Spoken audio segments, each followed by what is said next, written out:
Welcome to Don Pyro Park. நம்ம இந்த வருஷம் 2025 தீபாவளிக்கு பாத்தீங்கன்னா 5000 rupees காம்போ பேக் வந்து ஹல்க் பேக்னு போட்டிருக்கோம். அதுல வந்து மொத்தம் 60 ஐட்டம்ஸ் இருக்கு. இது பாத்தீங்கன்னா ஒரு ஃபேமிலி, ஒரு 4 to 5 மெம்பர்ஸ் உள்ள ஃபேமிலி, குழந்தைங்க, கொஞ்சம் பெரிய பசங்க உள்ளவங்களுக்கு டே டைம்ல கொஞ்சம் பெரிய வெடி, நைட் டைம்ல கொஞ்சம் பிரீமியமா எக்ஸாட்டிக்கா இருக்கிற மாதிரி உள்ள ஐட்டம்ஸ் இதெல்லாம் போட்டிருக்கோம். அதுல பாத்தீங்கன்னா ஃபர்ஸ்ட் பாத்தீங்கன்னா 30 ஷாட்ஸ் மல்டி கலர்ல ஒரு பாக்ஸ், அப்புறம் 3 பீஸ் ஃபேன்சி 3 பீஸ் இருக்கும், உள்ள ஒவ்வொன்றும் ஒரு கலரு, அது மாதிரி ஒரு பாக்ஸ், 4 இன்ச் ஃபேன்சி அதுல ஒரு பாக்ஸ், 3 இன்ச் சிங்கிள் பீஸ் பைப்ல ஒரு பாக்ஸ், 2 இன்ச் சிங்கிள் பீஸ் பைப்ல ஒரு பாக்ஸ், மல்டி கலர் பீகாக்ல ஒன்னு, சக்கரம் ஸ்பெஷல்ல ஒரு பாக்ஸ், ஃபைமன் ஆர்மி தீப்பெட்டி உள்ள வந்து 5 பாக்ஸ் இருக்கும், டீலக்ஸ் சைஸ், இது ஒவ்வொரு colour, and short crackling. So இதுல பாத்தீங்கன்னாலே ஷார்ட் ஐட்டமே 2 ஷார்ட் ஐட்டம் கொடுத்துறோம்.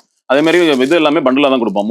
4 லட்சுமியில ஒரு பண்டில், 3 லட்சுமியில ஒரு பண்டில், 1 சாட்டையில ஒரு பாக்ஸ், ஃபிளவர் பாட் அசோகால ஒரு பாக்ஸ், ஹெலிகாப்டர்ல ஒரு பாக்ஸ், ஆனந்தாஸ் கிளாசிக் வீல்ல ஒரு பாக்ஸ், லூனிக் எக்ஸ்பிரஸ் ராக்கெட்ல ஒரு பாக்ஸ், 50 சென்டிமீட்டர் கம்பியில ஒரு டியூப், பட்டர்ஃபிளைல ஒரு பாக்ஸ், மாஸ்டர் பிளாஸ்ட் பேட்ல ஒரு பாக்ஸ், ஃபிளவர் பாட் கலர் கோட்டில ஒரு பாக்ஸ், சவுண்ட் ஷாட்ல ஒரு பாக்ஸ், வாலக் பேல ஆல்டர்னேட்டிவ் வர டிஜிட்டல் வாலால ஒன்னு, பாரிஸ் 2-in-1 ஃபங்க்ஷன் உள்ள ஃபவுண்டன்ல ஒன்னு, ராஜ் கலர்ல சின்சான் ட்ரை கலர் கோட்டில ஒரு பாக்ஸ். இந்த மாதிரி பாத்தீங்கன்னா மொத்தம் 60 ஐட்டம்ஸ் கொடுத்துருக்கோம். இதுல வந்து ஸ்பார்க்லர்ஸ், சாட்டை, இது எல்லாமே நிறைய கொடுத்துருக்கோம். ஸோ இது வந்து மிக்ஸ் பண்ணி எல்லாம் ஒரு பெரிய ஃபேமிலி கொண்டாடுற மாதிரி ஒரு பேக் கொடுத்துருக்கோம். இந்த பேக் நீங்க புக் பண்ணணும்னு நினைச்சீங்கன்னா நம்மளோட வெப்சைட் வந்து dancrackers.com போய் புக் பண்ணிக்கலாம். இல்லைன்னா ஸ்கிரீன்ல தெரியுற எங்களோட நம்பர்ல நீங்க கால் பண்ணாலும் இல்ல வாட்ஸ்அப்ல பண்ணாலும் எங்க டீம் வந்து ஆர்டர் எடுத்துப்பாங்க.